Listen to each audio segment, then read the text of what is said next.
Society एक super advanced machine है। इसमें फैमिली, इकोनॉमी, रिलीजन, लॉज जैसे हजारों लाखों मूविंग पार्ट्स हैं।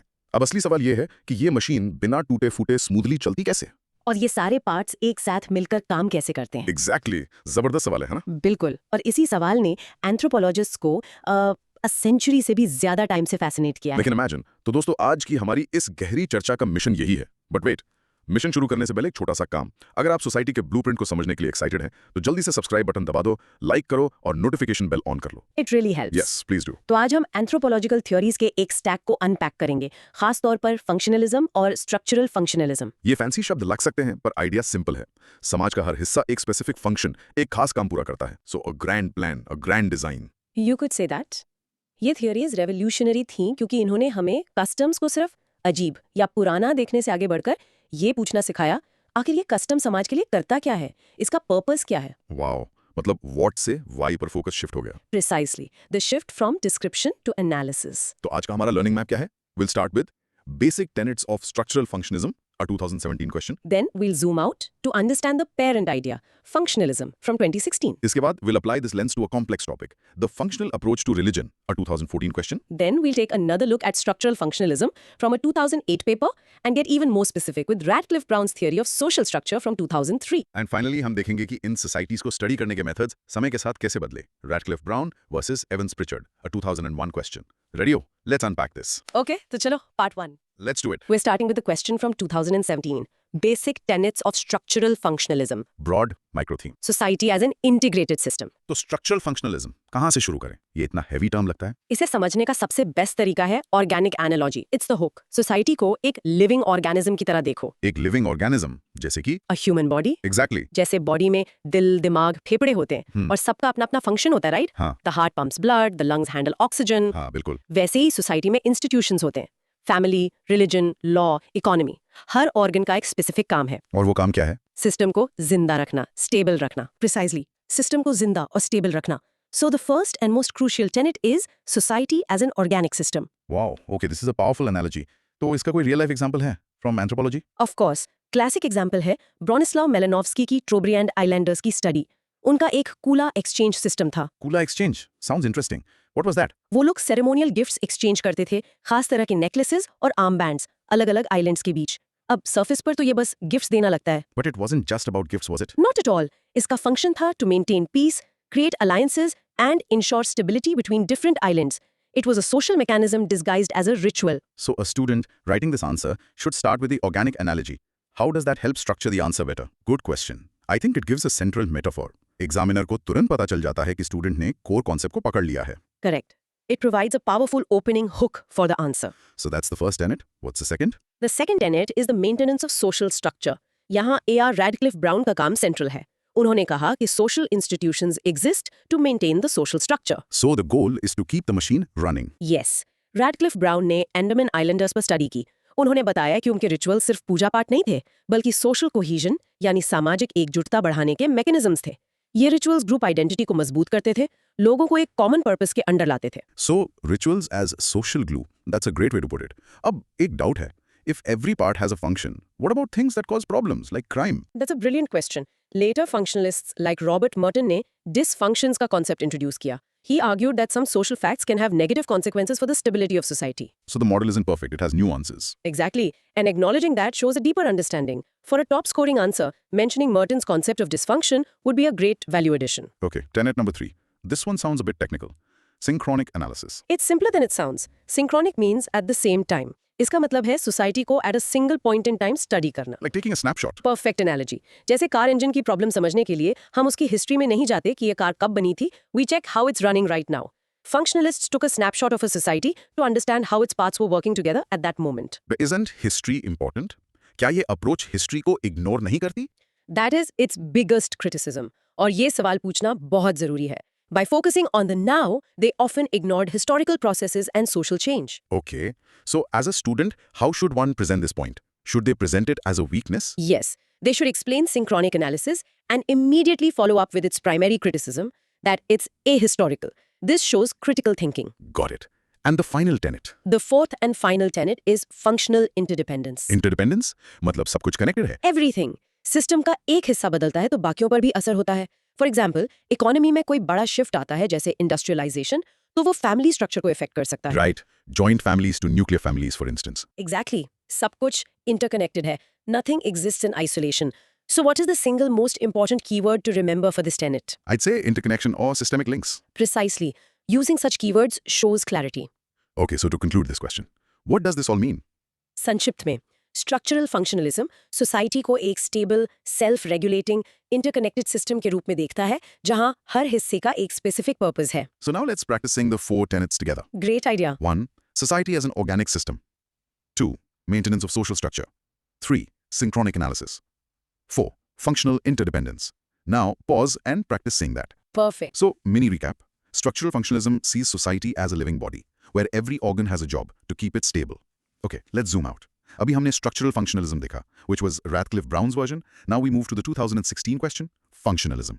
Broad micro theme, culture as a survival toolkit. Functionalism, the parent idea. इसका हुक क्या है? What's fascinating here is functionalism का जन्म डिफ्यूजनिज्म के रिएक्शन में हुआ। Diffusionism? What's that? डिफ्यूजनिस्ट सिर्फ ये देखते थे कि cultural traits like a specific pottery style और मिथ एक जगह से दूसरी जगह कैसे फैले। उनका फोकस ओरिजिन पर था। ये कस्टम कहाँ से आया? Yes. And then thinkers like Malinowski came and said, hold on, it's not that important where a custom came from. What's important is what it does for people right here, right now. That's a massive shift in perspective. So he changed the question? He changed the entire game from historical reconstruction to present day function. So the first core principle here is holistic interdependence. This sounds similar to what we just discussed. It is, but the emphasis is slightly different. Malinowski saw society as an integrated whole. आप religion को economy से अलग करके नहीं समझ सकते, और kinship from politics. It's all one complex puzzle. And the cooler ring is a perfect example here too, right? The perfect example. The exchange of those gifts wasn't just economic. It was deeply tied to rituals, social status, and political relationships. It was a total social phenomenon. A student might ask, how is this different from Radcliffe Brown's interdependence? How to explain the nuance? Good question. Malinowski's focus was on how institutions work together to satisfy individual needs. Radcliffe Brown's focus was on how they work to maintain the social structure itself.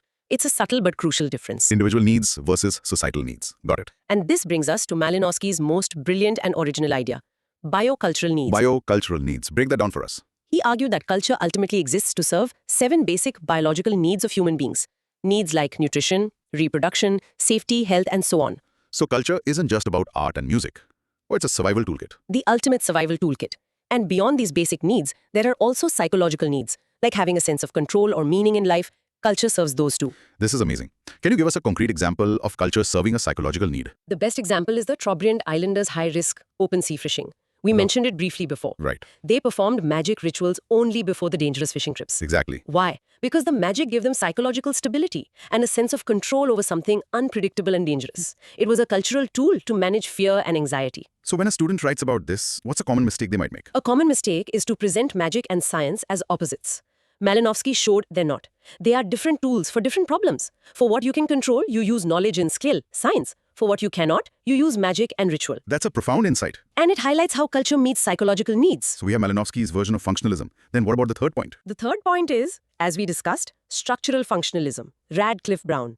यहाँ focus individual की needs से हटकर social structure की needs पर चला जाता है. For Radcliffe Brown, the goal was to keep the social machine running, not just to make individuals feel good. This distinction is key, isn't it? For an exam answer, how would one structure the comparison between the two thinkers? You'd create a simple table in your mind. Malinowski, individual needs, psychological, biological focus. Radcliffe Brown, societal needs, social structure focus. Presenting it this way shows analytical clarity. Perfect. And here's where it gets really interesting for me. This entire approach changed how anthropology was done, right? The fieldwork method. It revolutionized it. It made participant observation the gold standard. Meaning you can't be an armchair anthropologist anymore. No more armchairs. You have to go and live with the people you're studying, learn their language, participate in their daily lives, understand their world from their point of view. Malinowski himself spent years in the Trobriand Islands. So how did this new method change the kind of knowledge that was produced? What was the benefit? It produced a much richer, deeper, and more empathetic understanding of other cultures. You moved from collecting strange facts to understanding a coherent way of life. So let's practice. What is the key phrase Malinowski used? He said, culture is an instrumental apparatus for human survival. Culture is an instrumental apparatus for human survival. Pause the audio and practice saying that. You'll sound like a pro. Mini recap for this section. Functionalism asks, what does it do? Sees culture as a toolkit for survival and made anthropologists get out of their armchairs and into the field. Okay, now for a very deep question from 2014, what is functionalism? Discuss the functional approach to the understanding of religion. Broad micro theme. Religion as social glue and psychological cushion. So we've defined functionalism. Now let's apply it to one of the most complex human institutions, religion. For functionalists, what is religion? For them, religion is not just a set of beliefs about God or the supernatural. It is a vital social organ. An organ with a function? Exactly. A powerful tool that serves both individual and collective needs. So let's break down these functions. Who is the first major thinker here? The first and perhaps most powerful idea comes from the French sociologist Émile Durkheim. His key idea, religion creates Social solidarity. social solidarity, binds people together. Yes. In his classic book, The Elementary Forms of Religious Life, he studied Australian Aborigines and their totemism. A totem is a sacred symbol, an animal or plant that represents a clan. Okay, I've heard of totems. But here is Durkheim's brilliant insight. He said, the totem is not just a symbol of a god. It is actually a symbol of the social group, the clan itself. So, when they worship the totem, they were unconsciously worshipping their own society. Whoa. So God and society become one and the same. That's a radical idea. It is. It reframes worship entirely. It's not just a spiritual act, it becomes a social act. When people pray together, they are not just connecting with the deity, they are reinforcing their bonds with each other. So, for a student answering this, is it enough to just state this, or is there a key concept they must mention? They absolutely must mention the concept of collective effervescence. Collective effervescence. I love that term. What does it mean? Durkheim used it to describe the high emotional energy created during these collective rituals. Imagine the atmosphere in a stadium during a World Cup final when your team scores. That shared feeling, that energy, that is collective effervescence. This is the emotional glue that binds society together. What a fantastic analogy. So, first function, social solidarity. Who provides the second perspective? The second perspective is from our friend Malinowski, psychological security. We've touched on this with the Trobriand fisherman. Exactly. Religion provides emotional comfort in times of uncertainty, crisis, and death. It's a mechanism to reduce anxiety. It answers the unanswerable questions and soothes existential dread. But a critic might say, doesn't religion also cause a lot of anxiety, fear of hell, guilt, etc.? How would a functionalist respond? That's a valid critique. A functionalist might argue that even that anxiety can be functional. The fear of divine punishment can enforce moral codes and social norms, thus contributing to social order. But yes, this highlights a limitation of the purely positive view. Acknowledging that critique would make an answer much stronger. Much stronger. Okay, Durkheim for social glue, Malinowski for the psychological cushion. What's the third angle? The third is from Radcliffe Brown, structural integration. For him, religious practices exist to sustain the social structure and maintain order. The rituals of the Andaman Islanders reinforced kinship bonds and the overall social hierarchy. Here, religion's job is to keep the machine oiled and running. So it's about maintaining the status quo. Precisely. And this leads to a final perspective from a later functionalist, Talcott Parsons. He talked about meaning and value consensus. Meaning and value consensus. Religion provides a framework of ultimate meaning for life. It explains why we are here. And it legitimizes society's core values and norms. For example, the Protestant ethic provided values like hard work and thrift, which were perfect for the development of capitalism. So religion gives the system a moral justification. Okay, now the big critical question. What does this entire approach miss about religion? It misses a lot. Critics say it reduces religion to its social roles and completely ignores its spiritual, transcendental, and personal dimensions. It also overlooks the fact that religion can be a massive source of social division, conflict, and war. A dysfunctional aspect. So for an exam answer, a good conclusion must include these criticisms. Absolutely. A balanced answer explains the functions and then critically evaluates the approach by highlighting what it ignores. Great. So let's do a practice cue. Let's name the 4 functions. Social solidarity, Psychological security structural integration. and meaning and value consensus. Perfect. Pause and rehearse that. Many recap. The functionalist approach sees religion as a multi-purpose social tool, providing glue, comfort, stability, and meaning. Let's circle back. The 2008 question gives us a chance to think more deeply about structural functionalism. Broad micro-theme. Society as a self-regulating machine. We've touched upon this, but let's go deeper. What was Radcliffe Brown's absolute core idea? The one thing we cannot forget. His core idea was that society is a sui generis reality. Sui generis. That's a Latin term. It means of its own kind. He saw society as a thing in itself, something that exists over and above the individuals who compose it. And the sole purpose of cultural institutions is to maintain this social structure. We've talked about the organic analogy. But can you give us a more unusual example of a function he identified? A fascinating one is his analysis of ceremonial weeping among the Andaman Islanders. Ceremonial weeping. People crying as a ritual. Yes, it's not just random crying. He saw it as a social fact. It happened at specific occasions, like when friends or relatives reunited after a long time or after a conflict was resolved. So what was its function? Its function was to restore and reaffirm social sentiments.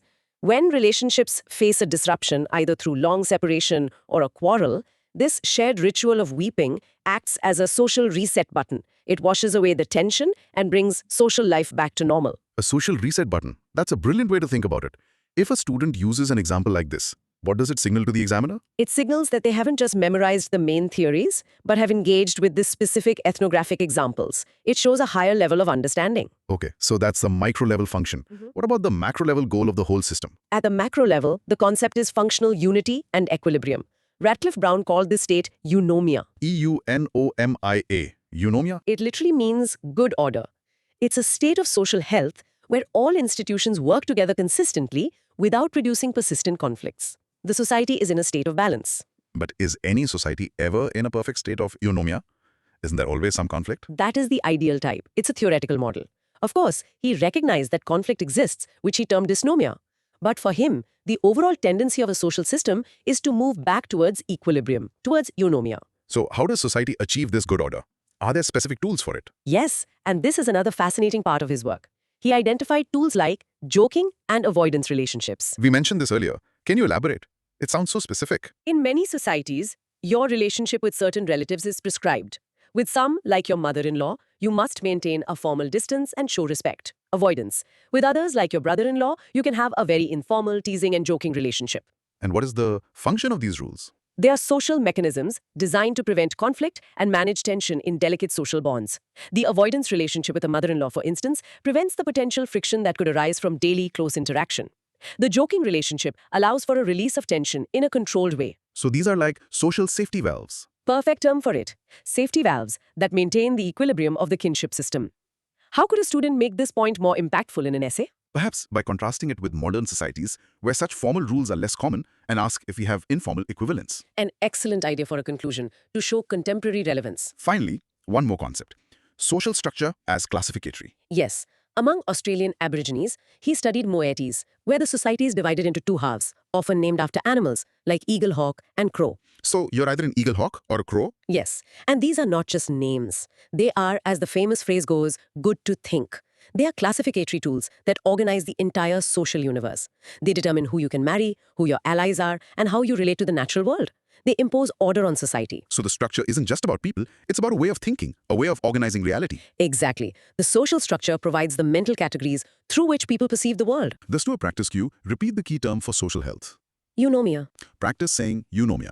You'll sound very knowledgeable. Mini recap for this section. Structural functionalism gives us a blueprint for a stable society with concepts like eunomia, social safety valves like joking relationships, and even mental ordering tools. Okay, let's get even more specific. This is a question from 2003. Focused entirely on Radcliffe Brown's core concept.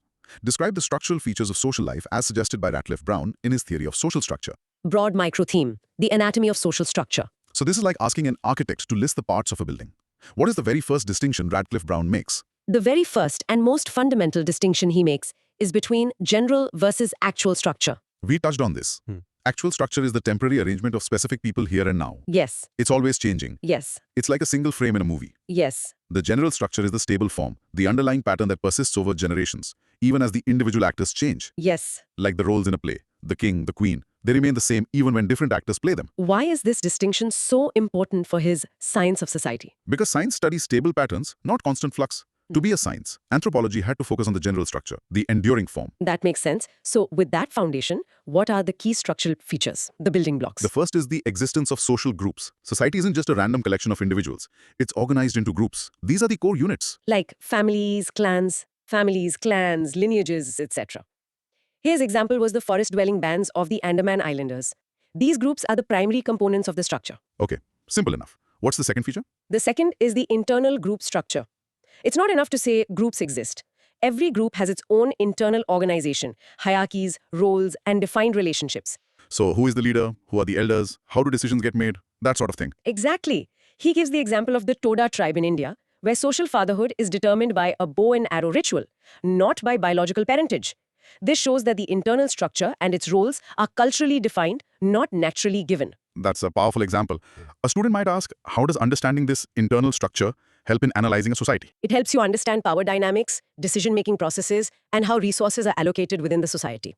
It's the key to the political and economic life of the group. Okay, so we have groups and the structure within groups. What's next? The third feature is social distinctions and classes. The structure always involves categorizing people based on certain criteria: Such as? gender, age, authority, status, or birth. The Indian caste system is an extreme example he often referred to, where distinctions between groups like Brahmins and Shudras maintain a rigid social structure. So these distinctions create the social hierarchy. Yes, they are the basis of social stratification. And what is the most basic, smallest unit of this entire edifice? And finally, the basic units are dyadic relationships. Dyadic, meaning between two people. Yes, person-to-person interactions, master-servant, parent-child, teacher-student. The entire complex social structure is ultimately built up from these simple two-person bonds. Joking and avoidance relationships are specific examples of culturally regulated dyadic relationships. So, to score well on this question, a student must list these features in a logical order, from macro to micro. That would be the ideal structure. Start with the big distinction, general versus actual, then the macro units, social groups, then look inside them, internal structure, then look at the relationships between them, distinctions, classes, and finally, the smallest building block, dyadic relationships. That's a very clear blueprint for an answer. Let's do a quick practice. List the features. Social groups, internal group structure, social distinctions, and dyadic relationships. Great. Pause and practice that list. Mini recap, Radcliffe Brown gave us a detailed anatomy of social life, showing how it's built from dyadic relationships up to large social groups, all forming a stable general structure. We've reached our final stop on this journey. How is all of this studied? The 2001 question is about methodology. Discuss the approaches of Radcliffe Brown and Evans Pritchard to comparative methods in anthropological research. Broad micro theme, the great shift from laws to meaning. The comparative method, what does that even mean? At its core, it means systematically studying the similarities and differences across various societies to make generalizations about human culture and social life. But how you do it and what your goal is, that's where these two great thinkers had completely different ideas. Okay, let's unpack Radcliffe Brown's approach first. His was the nomothetic approach. Nomothetic, from the Greek nomos for law, his goal was to establish scientific laws for society. He wanted anthropology to be the natural science of society. So just like physics has laws of gravity, he believed society had universal laws of social structure. That was his dream. He used comparison to identify how different institutions in different societies serve the same universal function, maintaining functional unity. Can you give an example of how he used comparison to find a law? He compared ceremonial weeping in the Andamans with similar rituals elsewhere. By comparing them, he concluded that its universal function is to restore social sentiments. He was looking for a formula. If situation X, social disruption, then ritual Y, ceremonial weeping, produces outcome Z, restored social bonds. He was looking for a social physics. But if a student were to critique this approach, what's its main weakness? Its main weakness is that it ignores context, history, and the specific meanings people attach to their own customs. It treats cultures like butterflies to be pinned and classified, rather than as living, meaningful worlds. And then came the big shift. Then came E. Evans Pritchard. This is called the ideographic shift. Ideographic. What does that mean? From the Greek eideos, for one's own or particular, it focuses on understanding the particular and unique. Evans Pritchard famously declared, wait a minute, anthropology is not a natural science. It's a humanity, like history or art. Wow, that's a direct challenge to his predecessor. So if the goal is not to find universal laws, what is the goal of anthropology for Evans Pritchard? This is the most important question. For him, the goal is not to explain, but to understand. The goal is to translate social meanings. Translate meanings. What does that mean in practice? The anthropologist's job is to understand how native people see their own world, their concepts, their logic, their beliefs, and then to translate that understanding into our own language and concepts so we can grasp it. He advocated for limited comparisons, only within specific cultural areas, to maintain depth and context. So the key difference, Radcliffe Brown was a positivist looking for universal laws, while Evans Pritchard was a phenomenologist interpreting unique meanings. You've nailed it. That's the perfect technical summary. For a top-tier answer, using the terms positivism versus phenomenology would be extremely impressive. What does this shift mean for the role of the anthropologist? It changes the role from a detached scientific observer to an empathetic interpreter or translator, bridging two different worlds of meaning. So to summarize the shift for a student, what would be the one-line takeaway? The shift was from looking for laws to looking for meaning. That's brilliant. In short, this was a massive turning point in anthropology. The discipline matured, moving from studying material phenomena to understanding native conceptual categories. Let's practice saying the two approaches. Radcliffe Brown's nomothetic approach. Evans Pritchard's ideographic approach. Pause and rehearse those terms. Mini recap. The way anthropologists study societies underwent a revolution, shifting from a scientific search for universal laws, Radcliffe Brown, to a humanistic quest for cultural translation and meaning, Evans Pritchard. कुछ fisherman समुद्र में जाने से पहले एक बहुत ही complex magic ritual कर रहे हैं. क्यों? वही तो, is it just some blind superstition या फिर इसके पीछे कोई डीप लॉजिक है? आज हम यही मिस्ट्री सॉल्व करेंगे एंथ्रोपोलॉजी के दो सबसे बड़े थिंकर्स के साथ। This is going to be an adventure into how societies actually work. Ready हो? बिल्कुल। ऑसम। बट पहले एक छोटा सा काम कर दो, जल्दी से सब्सक्राइब बटन हिट करो, नोटिफिकेशन बेल को ऑन कर दो, और हाँ, कमेंट्स में बताओ what's the most interesting cultural ritual you ever seen. बिल्कुल। आज का सफर फंक्शनलिज्म और स्ट्रक्चरल फंक्शनलिज्म की दुनिया में है। हम एक प्रॉपर लर्निंग मैप फॉलो करेंगे। वी विल टैकल 7 की क्वेश्चंस वन बाय वन, ताकि आप लोगों को एकदम क्रिस्टल क्लियर अंडरस्टैंडिंग मिल जाए। तो क्या है आज का मैप? ओके, सो पहला, व्हाट इज मैलिनोव्स्कीज फंक्शनलिज्म। दूसरा, what did function mean for Radcliffe Brown. Okay. Third, हम रैडक्लिफ ब्राउन के कॉन्ट्रीब्यूशंस को डिटेल में देखेंगे। फोर्थ, वापस मैलिनोव्स्की पर आएंगे for his overall contributions. Got it? Fifth, we will reexamine Radcliffe Brown's views on structure and function. Sixth, एक critical evaluation होगा मैलिनोव्स्की के कॉन्ट्रीब्यूशंस का। और आखिर में we'll do a deep dive into his famous theory of needs. तो चलो, let's get started. Let's dive straight in. हमारा पहला क्वेश्चन है 1999 के पेपर से। What is meant by functionalism? Discuss the basic tenets of Malinowski's functionalism. है क्या in simple terms? सोचो, फंक्शनलिज्म कहता है कि सोसाइटी एक लिविंग ऑर्गेनिज्म जैसी है। Living organism? हाँ, जैसे आपकी बॉडी में ऑर्गन्स हैं, हार्ट, लंग्स, ब्रेन, और सबका एक स्पेसिफिक जॉब है आपको जिंदा रखने के लिए, वैसे ही सोसाइटी में हर कस्टम, बिलीफ या इंस्टीट्यूशन का एक स्पेसिफिक फंक्शन होता है। मतलब सब कुछ सिस्टम को चलाए रखने के लिए काम करता है। समझा? एग्जैक्टली, बिल्कुल। जैसे एक कार में इंजन, व्हील्स, स्टीयरिंग, सबका अपना रोल है। एक पार्ट फेल हुआ तो गाड़ी रुक जाती है। कूल ना? तो एक स्टूडेंट को ये आंसर कैसे अप्रोच करना चाहिए फॉर मैक्सिमम मार्क्स? बहुत अच्छा सवाल। चलो इसे 3 की सेगमेंट्स में ब्रेक डाउन करते हैं। Introduction, main body and conclusion. Okay, introduction से शुरू करते हैं। इंट्रोडक्शन में आपको फंक्शनलिज्म को डिफाइन करना है as a theory that sees society as an integrated whole.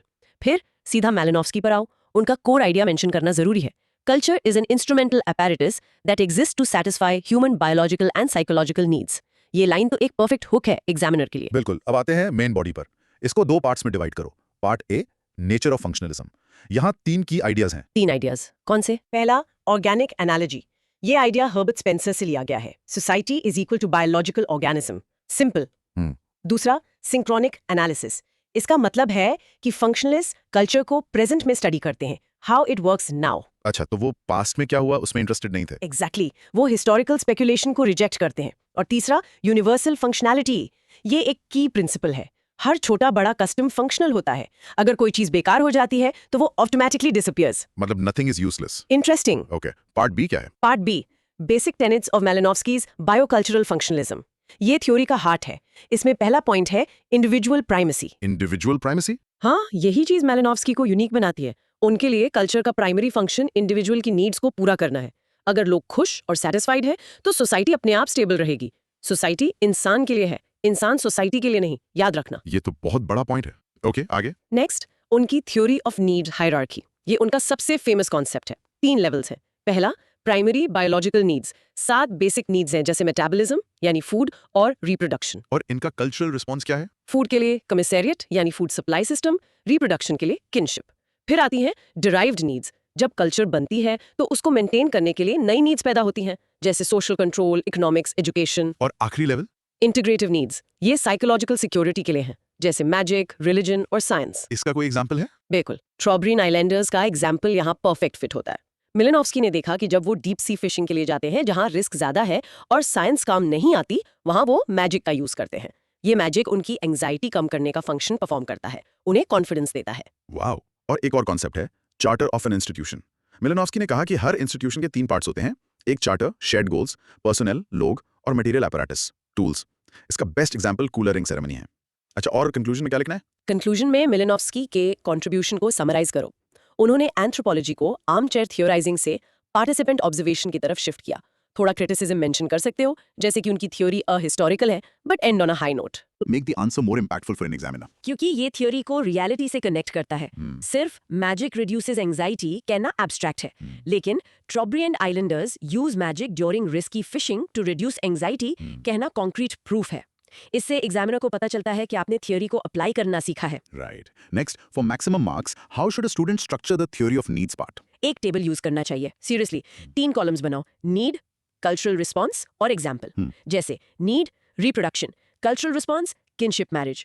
Example, Trobriand marriage system. ये क्लीन, ऑर्गेनाइज्ड और बहुत इजी टू रीड है। That's a great tip. Okay, why is the hierarchy of needs so important for understanding Malinowski's theory? क्योंकि hierarchy बताती है कि culture एक multi layered solution है। ये सिर्फ बेसिक सर्वाइवल के बारे में नहीं है, ये कॉम्प्लेक्स साइकोलॉजिकल और सोशल प्रॉब्लम्स को भी सॉल्व करती है। ये उनकी थ्योरी को एक अमेजिंग डेप्थ देता है। Perfect. एक common confusion है. How can a student easily remember the difference between synchronic and diachronic analysis? Simple analogies है। सिंक्रोनिक, सिंक मतलब एट द सेम टाइम। सोचो कि आप एक कार इंजन की फोटो ले रहे हो, ये देखने के लिए कि सारे पार्ट्स अभी राइट नाउ कैसे साथ में काम कर रहे क्या हैं। करें? डायाक्रॉनिक, डाया मतलब थ्रू टाइम, जैसे आप कार इंजन के एवोल्यूशन की हिस्ट्री पढ़ रहे हो। मलिनोस की फोटो लेने में इंटरेस्टेड थे, हिस्ट्री में नहीं। That's a brilliant way to remember. Next, how does the concept of charter of an institution help explain something modern, like a company, say Google? Perfect application. Google का charter क्या है? To organize the world's information. Personal कौन है? Engineers, managers, staff. Material apparatus क्या है? Servers, offices, computers. ये framework किसी भी इंस्टीट्यूशन को एनालाइज करने का एक सुपर सिस्टमैटिक तरीका है। Last one, what is the single most important difference between Malinowski and other functionalists that a student must mention? Individual primacy. मैं रिपीट कर रही हूँ, मैलिनोस्की के लिए सोसाइटी का अल्टीमेट गोल हर एक इंसान को जिंदा और कंटेंट रखना है। सोसाइटी सर्व्स द इंडिविजुअल, बाकियों के लिए द इंडिविजुअल सर्व्स सोसाइटी। यही की डिफरेंस है। Got it. Okay, दोस्त, अब है practice time. Now, pause and practice saying this out loud. Malinowski's biocultural functionalism argues that culture is an instrumental apparatus to satisfy a hierarchy of human needs, from biological to integrative. Rehearse this line. In short, for Malinowski, preacher में हर चीज का एक job है, और वो job है individual की needs को सर्व करना. Simple, है ना? चलो अब आगे बढ़ते हैं। Next question from 1998। The Radcliffe-Brown function was the contribution an institution makes to the maintenance of social structure. Elucidate in the light of R.C. Brown's contributions to structural functional theory, 1998. इसका broad micro theme क्या है? Broad micro theme है I.R. Radcliffe Brown's contribution to structural functionalism, focusing on how institutions maintain the social structure. Okay, तो यहाँ एक बड़ा shift है। Radcliffe brown का स्ट्रक्चरल फंक्शनलिज्म। अगर मेलिनोस्की के हीरो थे इंडिविजुअल, तो रैडक्लिफ ब्राउन के हीरो कौन थे? Social structure itself. उनके लिए फंक्शन का मतलब है वो कंट्रीब्यूशन जो कोई भी एक्टिविटी, जैसे कोई रिचुअल, सोशल स्ट्रक्चर की कंटिन्यूटी को मेंटेन करने के लिए करती हैं. मतलब सोसाइटी फर्स्ट, इंडिविजुअल सेकंड। बिल्कुल. So it's like a bee hive. हर बी का काम हाइव की सर्वाइवल के लिए है, not for the individual bee's happiness. सही समझा. Perfect analogy. That's exactly it. अब इस आंसर की स्ट्रक्चर की बात करते हैं. इंट्रोडक्शन में रैडक्लिफ ब्राउन की फेमस डेफिनेशन ऑफ फंक्शन से स्टार्ट करो. उनकी book structure and function in primitive society से. और उनके इन्फ्लुएंसेस? हाँ, एमियल डर्कहाइम का इन्फ्लुएंस और सोशल फैक्ट्स का कॉन्सेप्ट मेंशन करना बहुत जरूरी है. साफ साफ बताओ कि उनका फोकस कलेक्टिव सिस्टम पर था, इंडिविजुअल नीड्स पर नहीं. ओके, इंट्रोडक्शन सेट है। मेन बॉडी का क्या? मेन बॉडी को भी दो पार्ट्स में ब्रेक डाउन करो for clarity. Part A, the conceptual framework. यहाँ दो की आइडियाज हैं. पहला, द ऑर्गेनिक एनालॉजी. ये मालिनोव्स्की जैसा ही है बट फोकस अलग है. यहाँ ऑर्गन्स यानी इंस्टीट्यूशंस का काम है ऑर्गेनिज्म यानी सोसाइटी को जिंदा रखना. एग्जाम्पल? खाया कि कैसे फैमिली और मोइटीज जैसे ग्रुप्स पूरे बैंड की स्ट्रक्चरल इंटेग्रिटी को मेंटेन करते थे. दूसरा की आइडिया है यूनोमिया एंड इक्विलिब्रियम. यूनोमिया? ये क्या है? ये की टेक्निकल टर्म्स हैं. यूनोमिया का मतलब है सोशल हेल्थ या हार्मनी. फंक्शन का अल्टीमेट गोल सोसाइटी को एक स्टेबल बैलेंस्ड स्टेट में रखना है. ठीक है। और मेन बॉडी का part B? Part B, institutional contributions to maintenance. यहाँ स्पेसिफिक एग्जांपल्स के थ्रू थ्योरी को एक्सप्लेन करना है. यही वो जगह है जहां आपको मार्क्स मिलेंगे. पहला, rituals as restorative mechanisms. Ritual सिर्फ बिलीव्स नहीं है, वो सोशल सेंटिमेंट्स को रेगुलेट करते हैं. जैसे? क्लासिक एग्जांपल है अंडमान आइलैंडर्स का सेरेमोनियल वीपिंग. ये रोना धोना सिर्फ इमोशन नहीं है, ये एक सोशल फैक्ट है जो डेथ जैसे डिसरप्शन के बाद रिलेशनशिप्स को रिस्टोर करता है. इंटरेस्टिंग। और दूसरा, kinship usages for social solidarity. Joking और अवॉइडेंस रिलेशनशिप्स सोशल टेंशन को डिफ्यूज करते हैं. बेस्ट एग्जांपल है अवुंक्यूलेट यानी मदर्स ब्रदर का रोल अफ्रीकन ट्राइब्स में. वो कैसे? पाट्रिलिनियल सोसाइटी में फादर एक स्ट्रिक्ट अथॉरिटी फिगर होता है, तो मदर्स ब्रदर अफेक्शन देकर बैलेंस क्रिएट करता है और हार्मनी मेंटेन होती है. राइट। Next point? तीसरा, टोटमिज्म एज अ क्लासिफिकेटरी टूल. टोटम्स जैसे एनिमल्स गुड टू थिंक हैं. वो ग्रुप्स के बीच रिलेशनशिप्स को ऑर्डर करने का एक मेंटल कोड है, जैसे ऑस्ट्रेलियन एबोरिजिनीज में ईगल हॉक और क्रोमोइटीज. और आखिरी, इकोनॉमी एज प्रेस्टीज डिस्ट्रीब्यूशन. मतलब? इकोनॉमिक इंस्टीट्यूशंस सिर्फ वेल्थ नहीं बनाते, बल्कि सोशल हायरार्की मेंटेन करते हैं. क्वाक्यूटल ट्राइब की पोटलात सेरेमनी इसका एक फैंटास्टिक एग्जांपल है. यहाँ लोग चीजों को जमा नहीं करते, बल्कि उन्हें देकर या डिस्ट्रॉय करके अपना सोशल स्टेटस मेंटेन करते हैं. वाओ. और कंक्लूजन? कंक्लूजन में बताओ कि रैडक्लिफ ब्राउन के लिए फंक्शन का ultimate goal social order preserve करना था. मैं क्रिटिसिज्म मेंशन करो कि उनका व्यू बहुत स्टैटिक है, लेकिन उनकी इंपॉर्टेंस को रीअफर्म करो. ये बहुत क्लियर है. अब cross questions. Why is the concept of eunomia so central to Radcliffe Brown's theory, and how can a student use it to sound more academic? यूनोमिया उनका अल्टीमेट गोल है. ये सोशल हेल्थ का idea उनकी organic analogy से direct link होता है. जैसे एक हेल्दी बॉडी इक्विलिब्रियम में होती है, वैसे ही एक हेल्दी सोसाइटी यूनोमिया स्टेट में होती है.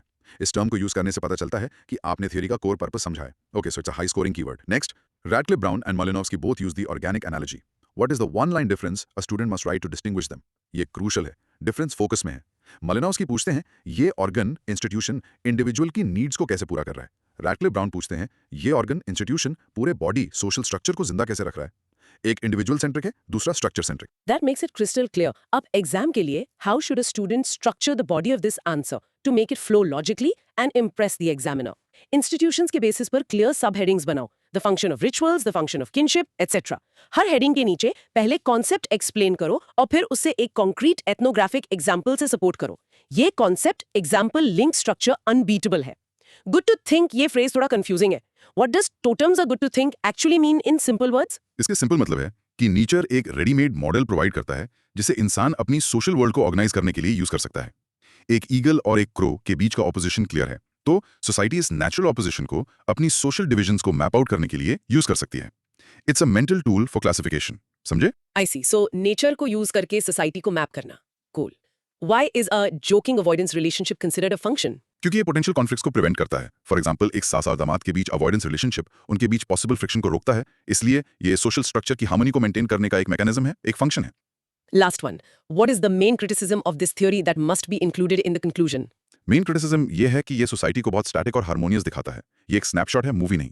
ये बड़े चेंजेस, कॉन्फ्लिक्ट और रेवोल्यूशन को ठीक से एक्सप्लेन नहीं कर पाता। Makes sense. Okay, दोस्त, अब practice का time है. Pause the audio and practice saying this. For Radcliffe Brown, function is the contribution an institution makes to maintain the continuity and health or eunomia of the social structure.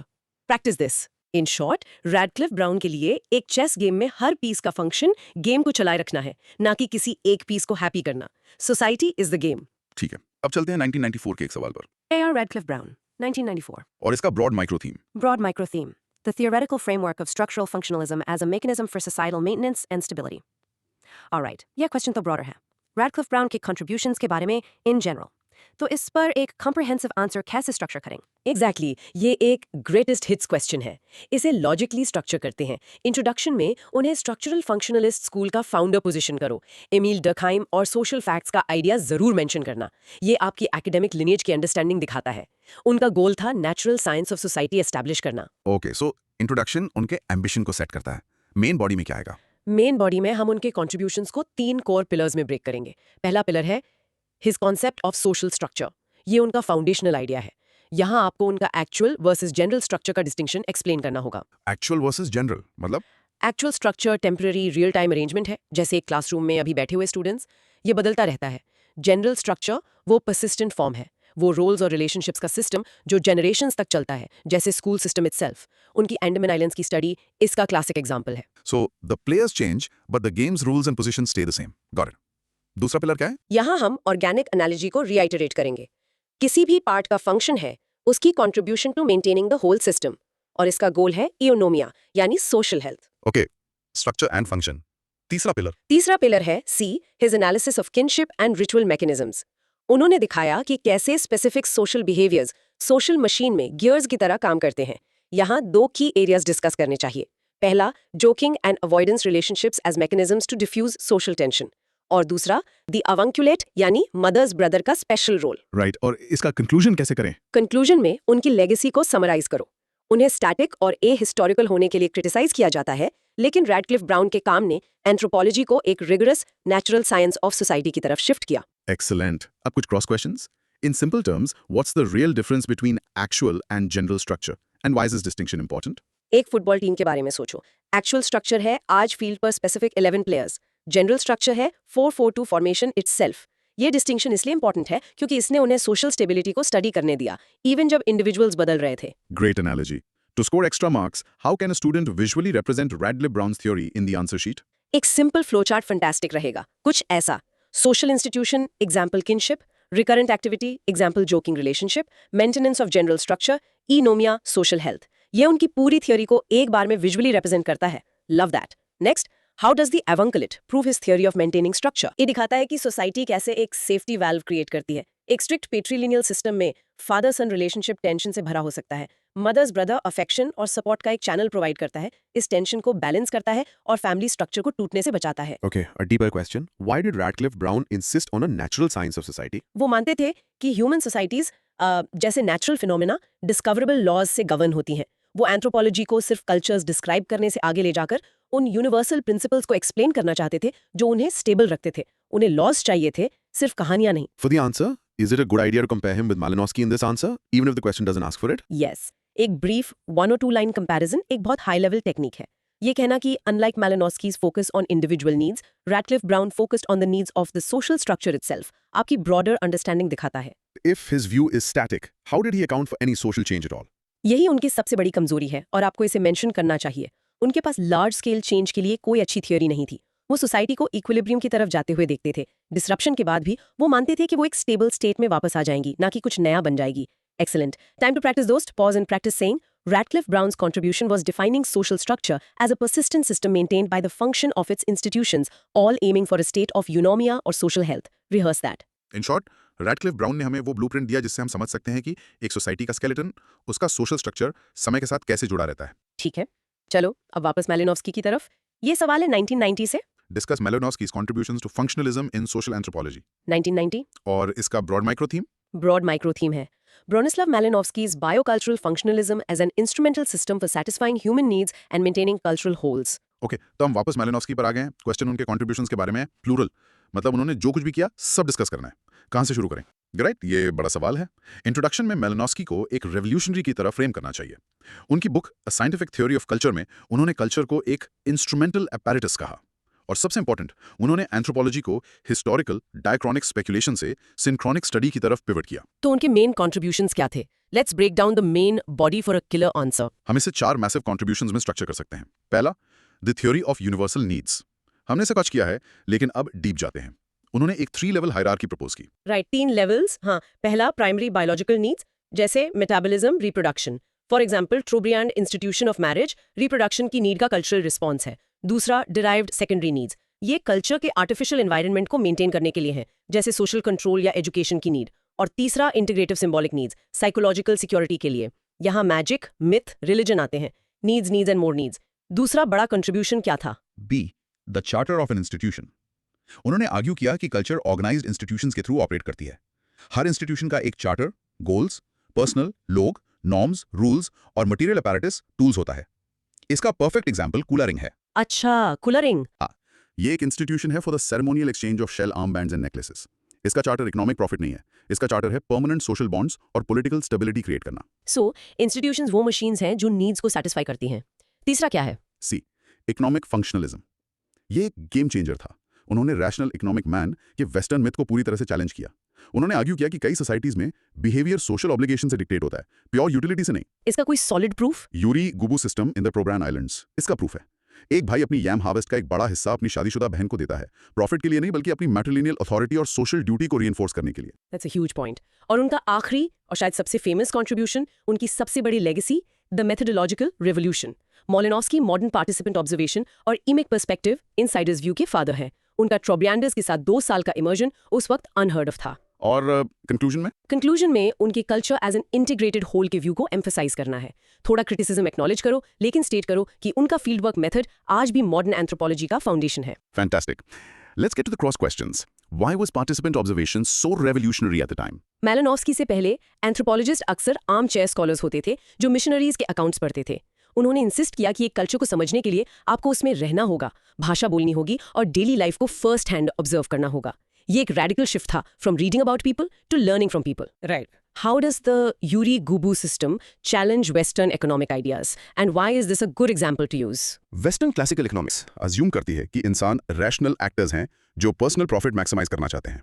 Yuri गुबू system दिखाता है कि social relationships, जैसे एक भाई की बहन के प्रति ड्यूटी, इंडिविजुअल गेन से ज्यादा पावरफुल मोटिवेटर हो सकती है। ये एक ग्रेट एग्जांपल है क्योंकि ये एक कोर वेस्टर्न असम्पशन का डायरेक्ट कॉन्ट्रडिक्शन है। What exactly is an emic perspective and how is it different from ethic? Emic insider point of view है, कल्चर को उन लोगों के पर्सपेक्टिव से समझना जो उसमें रहते हैं।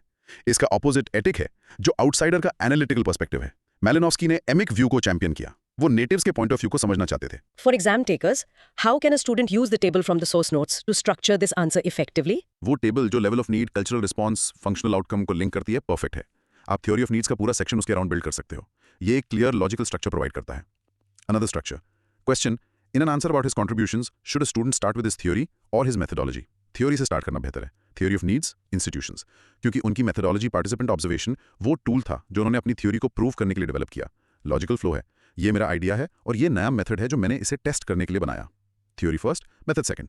Did Malinowski think everything was functional, even things that seemed harmful? ये की पॉइंट है। उनका यूनिवर्सल फंक्शनैलिटी का प्रिंसिपल सजेस्ट करता था कि अगर कोई ट्रेट परसिस्ट करता है तो उसका कोई ना कोई फंक्शन जरूर होगा। उन्होंने डिसफंक्शंस या ऐसे कस्टम्स पर ज्यादा फोकस नहीं किया जो कुछ इंडिविजुअल्स के लिए हार्मफुल हो सकते हैं। ये उनकी एक मेन क्रिटिसिज्म है। Crystal clear. Now for our practice cue, dost, pause and rehearse this line. Malinowski's key contributions were his theory of needs, the concept of institutions, his challenge to economic rationalism, and his revolutionary fieldwork method of participant observation. In short, Malinowski ने anthropology को उसका core mission दिया, to understand culture as a holistic, need fulfilling system by actually living inside it. अब हम 1989 के एक सवाल पर आते हैं। हम वापस रैटक्लिफ ब्राउन को री-एग्जामिन करेंगे। Re-examine the views of R.C. Brown in connection with structure and function in anthropology. 1989. और इसका ब्रॉड माइक्रो थीम है R Radcliffe Brown's conceptualization of social structure and function as the basis for societal equilibrium. Okay, so यहाँ keyword है re-examine. इसका मतलब हमें critical होना पड़ेगा। ऐसे आंसर को कैसे अप्रोच करें? बिल्कुल ऐसे। इसके लिए एक बैलेंस्ड बट क्रिटिकल इवैल्यूएशन जरूरी है। सिर्फ उनके आइडियाज लिस्ट नहीं करने, बल्कि उनके स्ट्रेंथ्स और वीकनेसेस को भी तोलना है। इंट्रोडक्शन में उनका मेन गोल री इंट्रोड्यूस करो, natural science of society create करना, जहां सोसाइटी एक सुई जेनरस रियलिटी है। ठीक है। तो मेन बॉडी में पहले उनके आइडियाज को अच्छे से प्रेजेंट करना होगा। एग्जैक्टली। मेन बॉडी के पहले 3 पार्ट्स उनकी कोर थ्योरीज को एक्यूरेटली रिकैप करेंगे। हाँ। Social structure, the arrangement of persons, यहां एक्चुअल वर्सेस जनरल स्ट्रक्चर को अंडमान आइलैंड्स के एग्जांपल से री-एक्सप्लेन करो। फिर B, function, maintaining structural continuity, functional unity और यूनोमिया को सेरेमोनियल वीपिंग के एग्जांपल से रीइंफोर्स करो। और C, institutional mechanisms for stability, totemism और अवंकुलेट जैसे एग्जांपल्स यूज करो। ओके, सो हमने उनका केस अच्छे से प्रेजेंट कर दिया। अब री एग्जामिनेशन पार्ट, क्रिटिक्स कहां से आएंगी? यही इस आंसर का सबसे इंपॉर्टेंट पार्ट है। D, critical re examination. यहां आप फ्लॉज डिस्कस करोगे। पहला, the flaw of the organic analogy. Critics argue करते हैं कि सोसाइटी ऑर्गेनिज्म जैसी नहीं है, क्योंकि सोशल स्ट्रक्चर्स रेवोल्यूशन से रेडिकली बदल सकते हैं, बायोलॉजिकल नहीं। पॉइंट है। दूसरा, द स्टैटिक एंड अहिस्टोरिकल व्यू। ये सबसे बड़ी क्रिटिसिज्म है। उनका मॉडल कॉन्फ्लिक्ट, एक्सप्लॉयटेशन और इनइक्वालिटी को ओवरलुक करता है। और तीसरा, एक काउंटर आर्ग्यूमेंट इंट्रोड्यूस करो। जैसे एडमंड लीच का ऑसिलेटिंग इक्विलिब्रियम का चैलेंज मेंशन करो। लीच ने आर्ग्यू किया कि सोसाइटी स्टैटिक नहीं है, बल्कि अलग-अलग स्टेट्स के बीच आगे पीछे मूव करती हैं। ये एक डायनामिक एलिमेंट इंट्रोड्यूस करता है, जो रैटक्लिफ ब्राउन के मॉडल में नहीं था। वाओ। और कंक्लूजन बैलेंस्ड होना चाहिए। उनकी थियरी के फ्लॉज को एक्नॉलेज करो, लेकिन कहो कि उनका फ्रेमवर्क सोशल रेजिलियंस को समझने के लिए आज भी फाउंडेशनल है। Great, let's jump into the cross questions. First, the big one, why is society not like an organism and why is this a powerful critic? एक ऑर्गेनिज्म का एक फिक्स्ड लाइफ साइकिल होता है, बर्थ, ग्रोथ, डेथ। उसके parts अकेले survive नहीं कर सकते। एक सोसाइटी अपनी फॉर्म को रेडिकली बदल सकती है और उसके पार्ट्स, इंडिविजुअल्स, ग्रुप्स के पास अपनी एजेंसी होती है। ये एनालॉजी प्रेशर में टूट जाती है, इसलिए ये एक पावरफुल क्रिटिक है। Okay, what does the ahistorical criticism mean in this context? In the simplest terms. इसका मतलब है कि वो इसमें इंटरेस्टेड नहीं थे कि कोई कस्टम कैसे बना, वो सिर्फ उसके अभी के फंक्शन की परवाह करते थे। ये इस फैक्ट को इग्नोर करता है कि एक कस्टम पास्ट का रेलिक हो सकता है जो आज बिल्कुल अलग फंक्शन सर्व कर रहा हो। We have mentioned Edmund Leach. How can a student introduce Edmund Leach's idea of oscillating equilibrium to make their answer stand out? Static view को क्रिटिक करने के बाद आप लिख सकते हैं, later anthropologist such as Edmund Leach challenged this static model. Leach proposed an oscillating equilibrium, thus introducing a model of cyclical change that Radcliffe Brown's theory could not account for. ये आपकी wider knowledge दिखाता है। That's a top-tier tip. For structuring this answer, how do you balance presenting his ideas and criticizing them without sounding contradictory? Best structure है presentation first, critique second. Answer के पहले 60% में उनकी theory को अच्छे से समझाओ, फिर एक नया सेक्शन बनाओ क्रिटिकल री-एग्जामिनेशन नाम से आखिरी 40% के लिए। इससे आपकी डीप अंडरस्टैंडिंग और एनालिटिकल स्किल्स दोनों दिखती हैं। Another structuring question.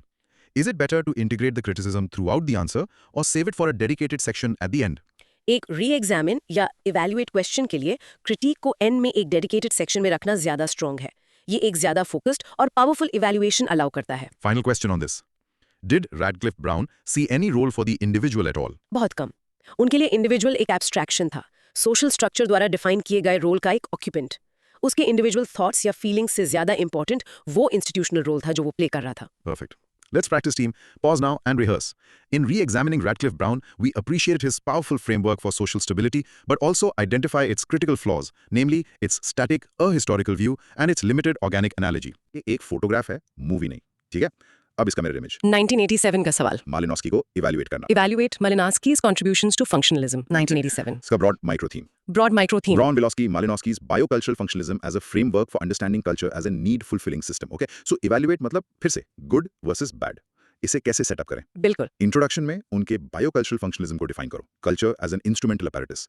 उन्हें उस इंसान की तरह फ्रेम करो जो एंथ्रोपोलॉजी को लाइब्रेरी से फील्ड में लाया।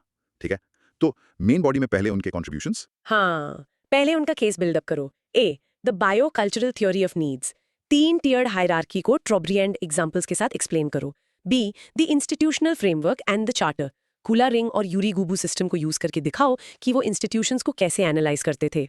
और C, the methodological revolution. Participant observation को उनका सबसे बड़ा गिफ्ट बताओ। ओके, हमने उन्हें एंथ्रोपोलॉजी का हीरो बना दिया। अब इवैल्यूएशन के लिए लिमिटेशंस क्या हैं? एग्जैक्टली, मिलिनॉस्की का चौथा सेक्शन है डी, क्रिटिकल लिमिटेशंस। पहला, द अहिस्टोरिकल नेचर। उनका प्रेजेंट पर इतना फोकस था कि वो हिस्ट्री इग्नोर कर देते थे। दूसरा, inability to explain cultural variation. ये क्या है? उनकी थ्योरी ये एक्सप्लेन नहीं कर पाती कि क्यों अलग अलग सोसाइटीज सेम बायोलॉजिकल नीड्स के लिए अलग अलग कल्चरल सॉल्यूशंस डेवलप करती हैं। अगर सबको फूड चाहिए तो हजारों अलग अलग क्विजीन्स क्यों हैं? पॉइंट है। और तीसरा, द मेल सेंट्रिक व्यू। ये एक मॉडर्न इवैल्यूएशन के लिए क्रूशियल है। एंथ्रोपोलॉजिस्ट एनिट वाइनर का काम मेंशन करना जरूरी है। उनकी रिसर्च ने दिखाया कि मैलिनॉस्की के मेल सेंट्रिक पर्सपेक्टिव ने ट्रोब्रियांड सोसाइटी में औरतों की सिग्निफिकेंट इकोनॉमिक और रिचुअल पावर को पूरी तरह इग्नोर कर दिया। वाओ। और आखिर में कंक्लूजन में एक बैलेंस्ड फाइनल जजमेंट दो। वो एक रेवोल्यूशनरी थे, उनकी थ्योरी में फ्लॉज थे, लेकिन उनका फील्ड वर्क मेथड फाउंडेशनल है। Annette Weiner वाला पॉइंट बहुत इंपॉर्टेंट है। Let's dig into that. What specifically did Annette Weiner's research reveal that Malinowski missed? वाइनर ने दिखाया कि ट्रोब्रियांड औरतों का अपना एक पैरेलल और बहुत सिग्निफिकेंट एक्सचेंज सिस्टम था जो बनाना लीफ बंडल्स और स्कर्ट्स यूज करता था। ये विमेन्स वेल्थ किनशिप रिचुअल्स के लिए क्रूशियल थी। मेलिनॉस्की जो सिर्फ मेंस कूला एक्सचेंज पर फोकस कर रहे थे, उन्होंने इस पूरे स्फीयर ऑफ फीमेल पावर को मिस कर दिया। That's fascinating. Now, how could a student defend Malinowski against the criticism of being ahistorical? एक अच्छा डिफेंस ये होगा कि उनका अप्रोच एक जरूरी करेक्टिव था। वो 19th सेंचुरी एवोल्यूशनिस्ट के वाइल्ड अनसपोर्टेड हिस्टोरिकल स्पेकुलेशंस के अगेंस्ट रिएक्ट कर रहे थे। उनका सिंक्रोनिक फोकस एंथ्रोपोलॉजी को ऑब्जर्वेबल एम्पेरिकल फैक्ट पर ग्राउंड करने का एक साइंटिफिक मूव था। What does cultural variation mean as a critique? And can you give a simple example? इसका मतलब उनकी थ्योरी बहुत जनरल है। ये एक्सप्लेन कर सकती है कि इंसान रिप्रोडक्शन के लिए शादी करते हैं, लेकिन ये एक्सप्लेन नहीं कर सकती कि क्यों एक सोसाइटी में मोनोगमी है, दूसरी में पॉलिजिनी और तीसरी में पॉलीआंड्री। For exam structure, in an evaluate question, what should be the ratio of praise to criticism? एक अच्छा रूल ऑफ थंब है 60-70% कॉन्ट्रीब्यूशंस और उनकी सिग्निफिकेंस को एक्सप्लेन करने पर और 30-40% क्रिटिकल लिमिटेशंस पर। आपको पहले थ्योरी को अच्छे से समझना होगा, तभी आप उसे इफेक्टिवली क्रिटिक कर सकते हैं। Another structure question. Is it a good idea to mention Radcliffe Brown in an answer about Malinowski? बिल्कुल, एक क्विक शार्प कॉन्ट्रास्ट एक ग्रेट टेक्निक है। जैसे, while Radcliffe Brown focused on the needs of the social structure, Malinowski's unique contribution was his unwavering focus on the biological and psychological needs of the individual. Was Malinowski's theory just a form of utilitarianism? Critics कभी-कभी इसे crude utilitarianism कहते हैं, मतलब उन्होंने सारी culture को सिर्फ एक प्रैक्टिकल पर्पस सर्व करने तक रिड्यूस कर दिया, लेकिन उनकी थ्योरी इससे ज्यादा कॉम्प्लेक्स है, क्योंकि उन्होंने साइकोलॉजिकल और सिंबॉलिक नीड्स, इंटीग्रेटिव नीड्स का पूरा लेयर इंक्लूड किया, सिर्फ बेसिक सर्वाइवल नहीं। Understood. Let's get to the practice cue. Pause and practice saying this. Evaluating Malinowski means celebrating his revolutionary fieldwork and holistic view of culture, while critically acknowledging his theory's ahistorical nature, its failure to explain variation, and its male-centric blind spots. In short, Malinowski को evaluate करने का मतलब है उन्हें modern field work के brilliant architect के रूप में देखना, जिनके थियोरेटिकल ब्लूप्रिंट में, जैसा कि अब हम जानते हैं, कुछ सिग्निफिकेंट डिजाइन फ्लॉज थे। चलो, अब आखिरी सवाल पर 1986 से। ये बहुत फोकस्ड है। Examine Malinowski's theory of needs and state its merits. 1986 इसका broad micro theme. Broad micro theme है। Bronislaw Malinowski's theory of needs as the foundation of biocultural functionalism and its contributions to ethnographic research. Okay, so examine करना है और merits बताने हैं, मतलब criticism कम, positive explanation ज्यादा। Correct. ये answer आपके डिटेल नॉलेज का शोकेस होना चाहिए। इंट्रोडक्शन में कॉन्टेक्स्ट सेट करो, स्टेट करो कि थ्योरी ऑफ नीड्स उनके पूरे फंक्शनलिस्ट फ्रेमवर्क का सेंट्रल पिलर है। और मैं बॉडी सुपर डिटेल्ड होना चाहिए। एक detailed examination of the hierarchy of needs, तीनों लेवल्स को प्रिसीजन के साथ एक्सप्लेन करो। प्राइमरी नीड्स में सातों लिस्ट करो, metabolism, reproduction, bodily comfort etcetera. Trobriand example use करो। फिर डिराइव नीड्स जैसे social control, economic organisation, kula ring का एग्जाम्पल दो। और आखिरी में इंटीग्रेटिव नीड्स जैसे magic, religion, Trobriand garden magic का केस बताओ। ठीक है, थ्योरी एक्सप्लेन हो गई, अब मेरिट्स। हाँ, भाग बी है stating the merits of the theory. पहला merit, the methodological revolution. Argue करो कि इस थ्योरी ने ही उन्हें पार्टिसिपेंट ऑब्जर्वेशन डेवलप करने के लिए लीड किया। नीड्स को देखने के लिए उन्हें लोगों के साथ रहना पड़ा। दूसरा मेरिट, द होलिस्टिक पर्सपेक्टिव। ये थ्योरी हमें कल्चर को एक इंटरकनेक्टेड होल की तरह देखने पर मजबूर करती है। और तीसरा, रैशनलाइजिंग प्रिमिटिव बिहेवियर। ये बहुत बड़ा मेरिट है। हाँ, इस थ्योरी ने सैवेज या इरैशनल नेटिव के रेसिस्ट आइडिया को डिबंक किया। इसने दिखाया कि जो एक्शंस आउटसाइडर्स को इलॉजिकल लगते हैं, जैसे पॉटलैच, वो बिल्कुल रैशनल हैं जब आप उनके पीछे की सोशल और साइकोलॉजिकल नीड्स को समझते हो। और कंक्लूजन? कंक्लूजन में इस थ्योरी की पावरफुल लेगेसी कर कंक्लूड करो। इसके लिमिटेशंस के बावजूद, जो यहाँ डिटेल में नहीं बतानी, इसने मॉडर्न एंथ्रोपोलॉजी के लिए फाउंडेशनल लॉजिक और मेथोडोलॉजी प्रोवाइड की। Great breakdown. Final set of cross questions. Which of the three merits do you think is the most important today and why? Arguably the methodological revolution. Theories आती जाती रहती हैं, लेकिन उनका long term immersive field work, participant observation आज भी social anthropology का absolute bedrock है। How exactly did Malinowski rationalize behavior that seemed irrational to outsiders like the cooler ring? एक वेस्टर्न आउटसाइडर के लिए कूला रिंग यूजलेस चीजों का एक पॉइंटलेस एक्सचेंज लगता है, लेकिन मालिनोव्स्की ने दिखाया कि इसका फंक्शन एक बड़े ज्योग्राफिकल एरिया में लास्टिंग सोशल और पॉलिटिकल अलायंसेस क्रिएट करना था। पीस और ट्रेड नेटवर्क्स मेंटेन करने के लिए यह हाईली रैशनल था, बस मटेरियल प्रॉफिट के लिए नहीं। In today's world, can you identify a derived need and its cultural response? एक ग्रेट मॉडर्न एग्जाम्पल है डिजिटल इंफॉर्मेशन मैनेजमेंट की नीड। इसका कल्चरल रिस्पॉन्स है social media platforms, cloud storage, email systems और data privacy के पूरे legal frameworks जो हमने बनाए हैं। Excellent point. For students writing the answer, how can one visually represent the theory of needs to make it memorable for the examiner? एक simple 3-tiered pyramid diagram perfect है। Base है primary needs biological, middle है derived needs instrumental और top है integrative needs symbolic. ये hierarchy को visually दिखाता है। Another question for them. How is Malinowski's charter of an institution connected to his theory of needs? Charter एक institution का stated purpose या गोल है। ये गोल हमेशा उनकी हायरार्की की एक या एक से ज्यादा नीड्स को सैटिस्फाई करना होता है। जैसे एक हॉस्पिटल का चार्टर है हेल्थ केयर प्रोवाइड करना, जो हेल्थ की प्राइमरी बायोलॉजिकल नीड को डायरेक्टली सर्व करता है। Last one.